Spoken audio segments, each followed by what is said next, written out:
апалар қарыса дағы қызының үйіне, же болбосо келиннин үйіне, баласынын үйіне батып кетет экен кээ бир мезгилде. Неге дегенде тамагын жасап, кийимин тигип, баласын багып, бир буручка апалар батып кетет экен. Бирок ата байкуш 60-70 жыл иштеп жүрөт экен да, сыртта үйүм деп сыртта иштеп жүрөт экен дагы, ата байкуш келип турчу, атанын кадыр баркы кылган иши билинбей калат экен. Баягы байкуш ата 60-70ке келгенде үйгө келет экен дагы, үйдө же кийим тигейин десе кийим тиге албайт. Байкуш же бала-балагайын десе балага бага албайт. Же тамак жасайын десе тамак жасай албайт. Ата байкуш үйдө оор болуп калат экен. Келиндин көзүн, баланын көзүн жалтырап, тигил уруш үйбесе экен деп, эне деле ошондой болуп калат экен. Уруш үйбесе экен деп туруп, келиндин, ошол жердеги үйдөгү баланын, кыздардын, неберелеринин көзүн жалтырап карап калат экен. Анысы кандай Кудайым аталарды, апаларыбызды жалтыратпасын. Урматтуу бир туугандар, кимдин атасы болгон болсо, энеси болгон болсочу, энеси болгон болсо бактылуу келсе, бактылуу адамдар келсе, кимдин энеси атасы болгон болсо, анын бейиши үйүндө экен. Үйдө турат экен бейиши. Бейиште эшик бар экен, ата апа деген эшик бар экен. Ата апасы өткөндө апа деген бейиштеги эшик жабылат экен. Атасы өткөндө ата деген эшик жабылат экен. Мен бул нерсени жашадым. Кичинекей кезинде 7 ай кезинде атам өтүп кетти, бирок апанын колунда чоңойдум. Мен жашадым, апа 97ге чыкса дагычы, 97ге чыкса да байыркы апа экен. Чынын айтайын, жалпы баардыгыбыз ойгонуш керек бул нерседенчи. Апанын оордучу эч качан толбойт экен. Өр жазасың, мойнун толбойт. Андан кийин апанынчы, асписи апанын жай намазы барбы?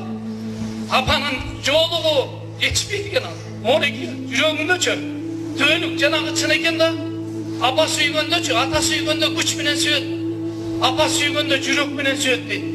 Анан анысы кандай? Апа менен биздинчи ортобузда апа менен жүрөк туташ экен. Ата менен жүрөк туташ экен. Айланайын жаштар, могу жердеги жаштар, келиндер, силерге айтабызчы, келиндер, үйүңөрдө апалар болгон болсо, аталар болгон болсо жакшы карагыла. Батасын алгыла. Силердин балким бейишиңер ошолордун батасы. Башка миң намаздарды кылсыңар мүмкүн, намаз окуба деген кеп жок, ороза кармаба деген кеп жок. Орозоңду, намазыңды карма, асылыңа бар. Бирок атаңдын, апаңдын батасы менен түп түз бейишке кирсең мүмкүн да. Ошондуктан апалар кор болбосун, аталар кор болбосун. Урматтуу бир туугандар, апа бейиштин эшиги болгон болсочу, ата бейиштин неси ошол эшиктин туткасы болот экен да. Тутка менен ачып кирмейинче, тутка болмоюнча аны ачып кире албайт экенсиз. Ошондуктан урматтуу бир туугандар, могу жерде отурган аталар, апалар, силерге чоң рахмат. Бизди тарбияладыңар, өстүрдүңөр, бирок дагы эле сезбей келет экенбиз, билбей келет экенбиз. Муну ошондуктан жаштар, айланайын, могу жерде отургандар, атаңар менен урушуп атсаң, энең менен таарынышып аткан болсоңчу, бар дароо бар дагычы, элдеш, батасын ал, колунан өп, бетинен өп, бир байка айтат, силер келип туруп сабак бергенде дейт, атамды ушунча болуп дейт, ушунча жыл болуп туруп дейт, атамдын колунан өбөлөк болчумун дейт, бетинен өбөлөк болчумун дейт, атам кичине кырсыраак киши эле дейт да. Анан силер келип да Египеттен келип 2003, 2004, 2005-те сабак берип баштаганда ичимде күрөш баштады дейт. Ушундай күрөш башталды дейт. Атамды барып бир барган сайын бир колунан өбөйүн деп туруп, бирок напсым кой бербейт дейт да. Атанын колун өпкөнгө напсы кой бербейт дейт. Карасаңыздар, дин болбосо биз каяка барабыз? Дин болбосочу жаныбардан жаман болобуз. Ата эне ким экенин билбей калат болчубуз. Бирок ошол байка айтат, бир күнү дейт, ушундай келдим дейт.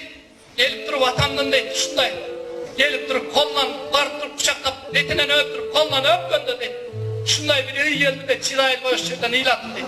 Ошол жерден мен бир кандайдыр бир күчкө ээ болдум дейт. Караңыздар, анан ата деген ата, апа деген апа. Ошон үчүн атаны да атадай билели, апаны да апалай билели. Бүгүнкү ушул пайгамбарыбызга арналган куттуу айыбыз куттуу болсун, кечебиз куттуу, берекелүү болсун. Пайгамбарыбыз деме айтып отурсак сөз жок.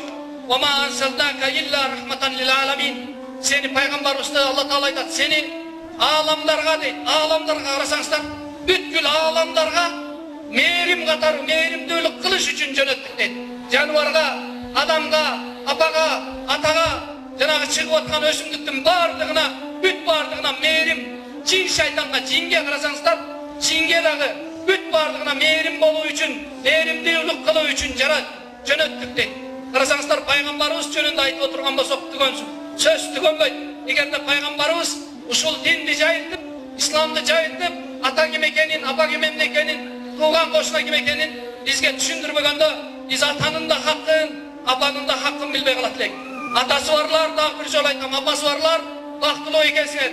Өтүп кеткендер болгон болсо дагы, дагы эле кеч эмес. Апаңдын атынан садака бер, апаңдын атынан ажыга бар, атаңдын атынан ажыга бар, садака бер, апаңдын атынан мектеп, мечит, медресе сал, больница сал. Эгерде чын эле жаның күйүп калган болсо, ушундай нерселерди кылган болсоң, сөзсүз түрдө Кудайым жеткирет. Кудайым баардыгыбызды, апаларыбыздын, аталарыбыздын акысын билгендерден кылсын. Рахмат бардыгыңыздардан. Ассаламу алейкум.